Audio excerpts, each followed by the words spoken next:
So I want to talk about just kind of how this particular project came to be. It came from a documentary, yes, right? You saw a few clips there at the end. Right, yeah. And so how did it land in your lap? Well, like all the best things, it came to me via Dwayne "The Rock" Johnson, who I did a movie with some years ago called Tooth Fairy. You're welcome. Absolutely. Yeah. And he was making one of the Fast and Furious films in London. I believe it was number 14. And he was in a hotel and he couldn't sleep. And the documentary was, there was a rerun of it on British TV. And he saw it, and coming from a wrestling family, he just got really engaged with their story and ended up sort of becoming involved with their life. And that moment in the film where he tells her that she's going to go on for the big match is true. That happened. True. And one of the things I had to navigate in the film is, in theory, a documentary team would be following her for part of it, if that makes sense. Okay, you know what I mean? okay. Because for a brief period there was a documentary team, so I had to cut that bit out because I thought that would be a bit too confusing.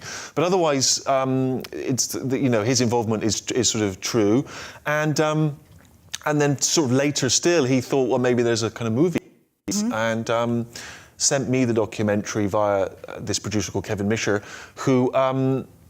And I sat down thinking, well, I'm not interested in wrestling. I've never seen wrestling. I don't know anything about it. But when The Rock tells you to do something, you do it. You don't muck around.